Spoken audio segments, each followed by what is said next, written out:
pas que je suis un bon réalisateur, je dis j'ai fait un beau film, Je suis c'est certain, c'est que ce film m'a vraiment transformé. Combien de cinéma est important pour nous? Est-ce que les gens ont envie qu'on leur parle de la Belgique? Les cinéastes ont besoin qu'on s'intéresse à eux, vous le savez. On voulait raconter la Belgique pendant la Première Guerre mondiale à l'intérieur de la Belgique occupée et le front et les Belges à l'extérieur de la Belgique. À partir du moment où on avait ce concept-là, on a commencé à visionner, à chercher les archives, on a commencé à écrire et puis on a contacté les historiens dans un deuxième temps. Une fois qu'on avait une trame écrite, une trame de scénario, à partir de ce moment-là, c'est plutôt Marianne et Bernard Balto qui ont contacté les historiens, pendant que moi je continuais à visionner et à rechercher les photos et les films. Un blessé se traînait sur les genoux, en arrière du groupe. On lui cassa la tête d'un coup de revolver au milieu de la route. D'autres blessés servirent de cible et s'affalèrent dans les fossés ou contre les murs des maisons en flammes.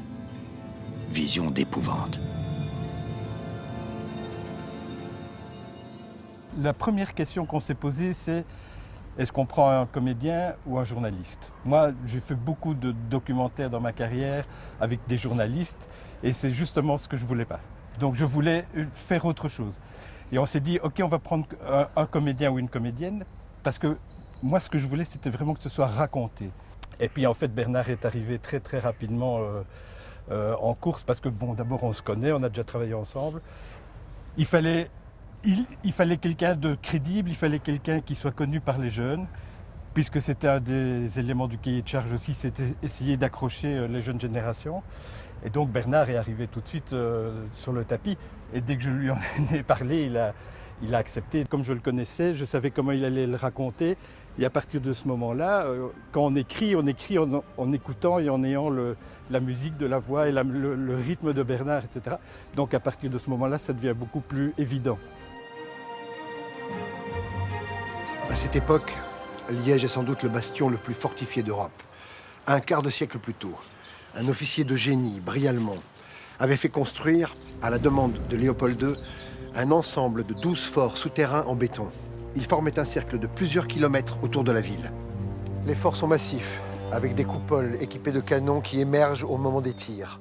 Leur rôle, stopper les armées d'invasion sur la Meuse et protéger le nœud routier qui mène vers Bruxelles, Namur et la France. Ironie du sort, ces forteresses ont été équipées en partie par l'industriel allemand Krupp. Freinée dans sa progression, l'armée allemande a alors recours aux grands moyens. La Grosse Bertha, dite aussi Bertha l'assidue. Bertha, c'est le prénom de la fille unique de l'industriel de l'armement Krupp. Pas très flatteur. C'est plus un travail de conteur que de récitant, que de comédien en incarnation de personnage. Donc je suis celui qui emmène les gens en pèlerinage. Et moi, c'est ce que j'aimais bien dans la proposition de Michel. Et il me dit, il ne va pas y avoir qu'un travail d'archive et de voix off, il y a aussi le fait que tu seras présent sur les lieux de l'histoire. Et donc la première chose, évidemment, c'est de s'adresser à cette caméra, de parler aux gens et de leur dire « Venez avec moi, je vais vous raconter notre histoire, votre histoire ». Et je les prends par la main. Et j'aimais bien ce principe-là, en tout cas du récit en marche. Mais en même temps, c'est une véritable histoire avec des hommes et des femmes. Donc on parle aussi de destinée, on parle... Il n'y a pas que des faits d'histoire ou politique ou autre. Donc, et chaque fois, je pense avec Michel, on a essayé d'être au plus proche de cette envie-là d'incarner le récit et de le raconter avec une charge, on va dire peut-être même parfois un peu émotionnelle ou dramatique, pour insister à certains moments du récit. Donc moi, c'était quand même un travail malgré tout de comédien, mais où j'ai aussi un peu appris à me tenir d'une autre manière devant une caméra. Imaginez-vous, une pièce d'artillerie capable de propulser des obus de 800 kg à 9 km de distance. La Grosse Bertha, c'est un monstre d'acier capable de percer 3 mètres de béton. Une pièce maîtresse de la guerre industrielle.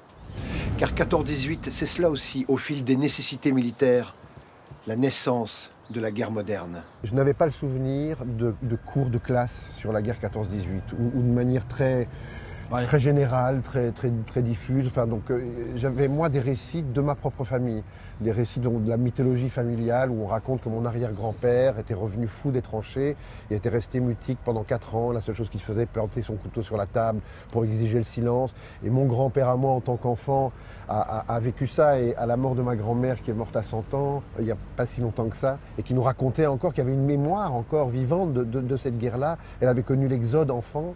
Voilà, c'était pour moi aussi très, très important d'être ce passeur d'histoire, et aussi pour l'amener à mes enfants aussi, qui ont 21 ans et qui, pour eux, cette période-là semble très lointaine, alors qu'elle est finalement assez proche. Alors comme dit Bernard, c'est juste dans les cours d'histoire à l'école, on ne nous apprend pas tout ça.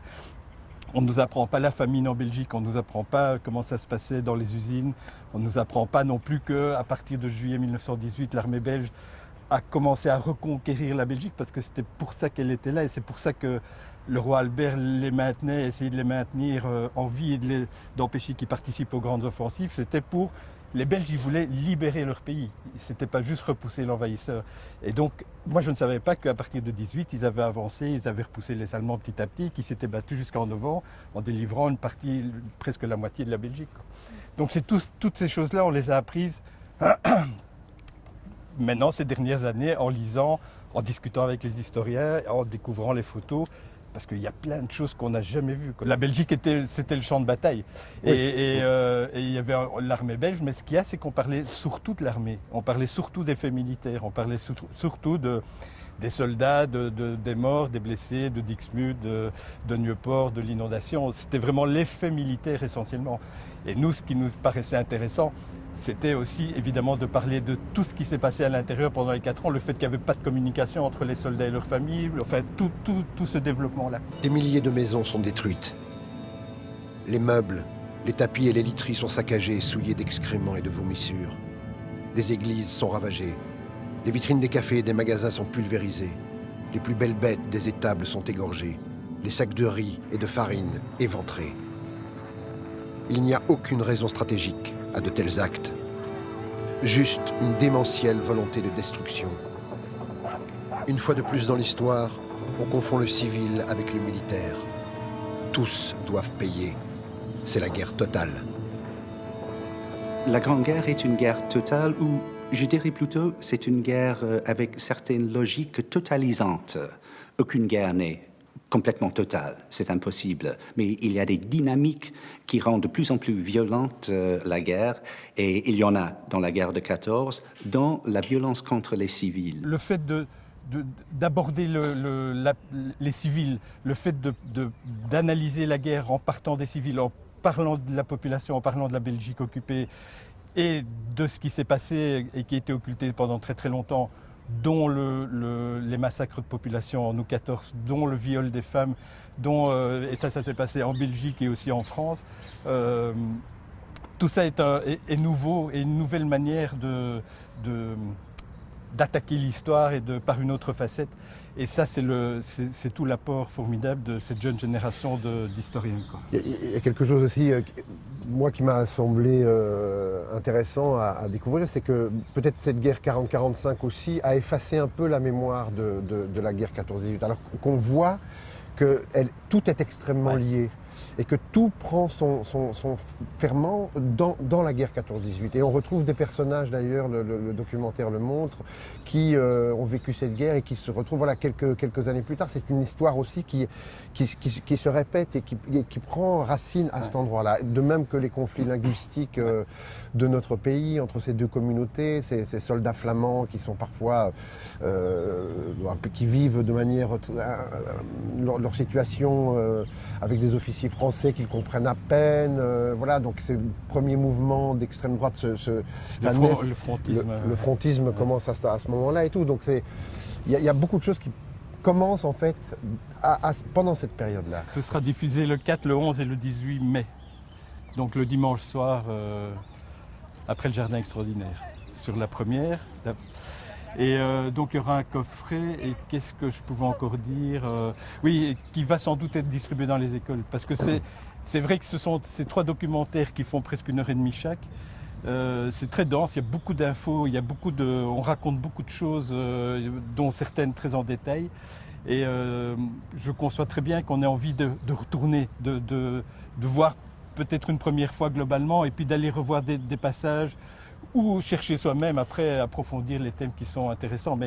Mais donc c'est pour ça que c'est bien qu'il y ait une édition DVD et qu'on puisse aller repiquer quand on veut certains passages des documentaires.